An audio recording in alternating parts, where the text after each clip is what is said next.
This is Jerod Lakefield, a novel by Don Fensler, part number 8. Timeout. But during the timeout, we coaches were tongue-tied. We coaches didn't have a fucking thing to say. It was like the world was moving in slow motion. Or no, like we were moving in slow motion and the rest of the world was in fucking real time. We expected to get our ass kicked by Duke, but somehow this was fucking eerie tonight, this game. So we send the guys out on the court, them scratching their heads, baffled at the most incompetent, pointless timeout in fucking human history. The Duke players started to get fucking silly and having fun. They had been in many of these fucking warm-up games, and they were probably bored with them. They had to get silly and rude to keep things interesting. The basketball itself was not fucking interesting at all for them or for us. Duke players were starting to imitate how our players walked or shot the ball or goosing each other, or generally just starting to fuck around on the court, fucking clowning around on the court. So our guys are out in the court, and play resumes, and it finally fucking dawns on us what we should have told the players during the timeout, which was to get the fucking ball to Jerod Lakefield. And Jerod Lakefield, please fucking do something with it.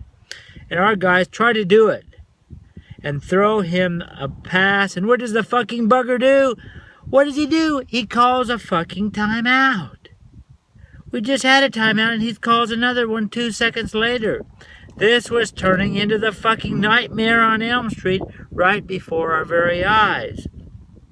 As soon as the timeout we called ended, Jerod Lakefield went back to his usual disappearing out on at the half-court line, just watching the offensive game from there at his apparent fucking leisure. And then one of our guys throws it to him. He acts surprised and takes one dribble, then frowns and calls a timeout. Mind you, the Duke players did not seem perturbed at all that Jerod Lakefield had the ball. It was obvious they did not consider Jerod Lakefield a threat in the least. Anyway, here we are with another timeout. So Jerod calls a timeout in a basketball game like he's a fucking Peyton Manning or Tom Brady or fucking LeBron James himself in the flesh. Players don't call timeouts. We coaches do. That is why we became coaches, so we could call timeouts, show our power and wisdom, and call timeouts. The score was 27-5. We were done for, tenderized, cooked, eaten, and pooped out sideways. We just wanted the next 33 minutes to go real fast and go home and give that goddamn college president of ours a talking to and a fucking kick in the ass for good measure for scheduling this game. Jerod Lakefield in the flesh. So Jerod Lakefield and the other four walk over to us, and we coaches, wise and fucking wonderful in every way, we give them a good fucking tongue lashing. Who the fuck called the timeouts? We said. You guys aren't even trying. You're playing like a bunch of old ladies having hot flashes. Big bad Coach Tryon yells, who called the fucking timeout? When we want a fucking timeout, I'll call it. We all knew who called the timeout, including Coach Ryan. Spit and hatred shot from Tryon's face. In spite of our incredible fucking toughness and middle of our honor bravery as college basketball coaches, neither Coach Tryon nor I looked directly at Jerod Lakefield. We weren't afraid of him or anything, or maybe we were fucking were, but somehow it didn't seem right to look at Jerod when you were mad at him. To be honest, without the eye contact or without conviction that Jerod Lakefield and his hapless teammates were actually doing anything wrong against this obviously highly superior opponent, our words, our coachees rang astonishingly fucking hollow, like a belch in the middle of the Grand Canyon. Everything we said or thought at this moment rang astonishingly fucking hollow. We had no plan, nothing to tell the players about what to do against Duke. We were like generals talking to Chinese kamikaze pilots, telling them to be 100, sending them to a 100% sure and bloody death for no fucking discernible purpose. The only person we wanted talk to was God. We wanted to beseech him in the name of Jesus Christ and Allah and Joel Osteen himself to please speed up time and get this fiasco over with. In the name of mercy and all that was good on this planet, get us out of this shithole. Coach Tryon and I had fucking absolutely nothing further to say to our players, including Jerod Lakefield, during this timeout.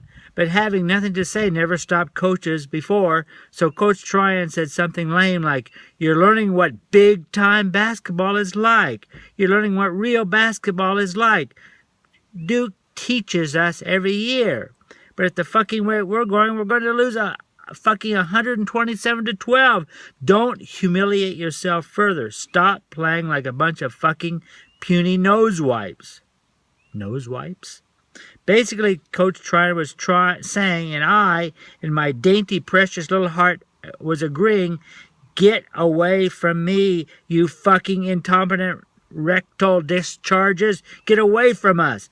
The Duke game every year reminds us in excruciating, painful fashion just how wholly fucking worthless and insignificant we are in this universe.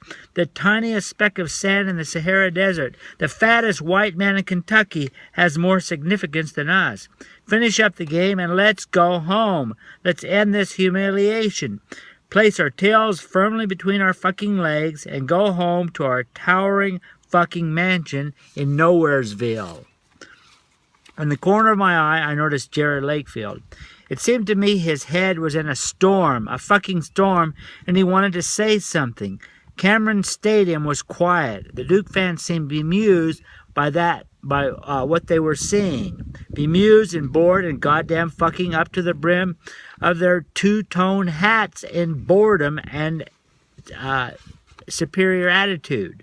And every St. Cloud State student in the stadium, or listening on the radio, or watching on the most obscure ESPN Game of the Day broadcast was saying, "I felt good about myself this morning, but now I know the fucking truth. I am a St. Cloud student, a student of a podunk rinky-dink college, and will live a podunk rinky-dink life. I fucking hate basketball and my own fucking life. Please, Lord, in my next life, let me come back as a tiny speck of sand in the Sahara, or the fattest white man in Kentucky." Or so I imagine. Everybody was thinking that. Again, I saw Jerod Lakefield moving in the corner of my eye. As I mentioned before, he had this aura, this presence. You could feel it from your fucking head to your toes, all the way inside to your goddamn dainty spleen, and beyond. You could feel it.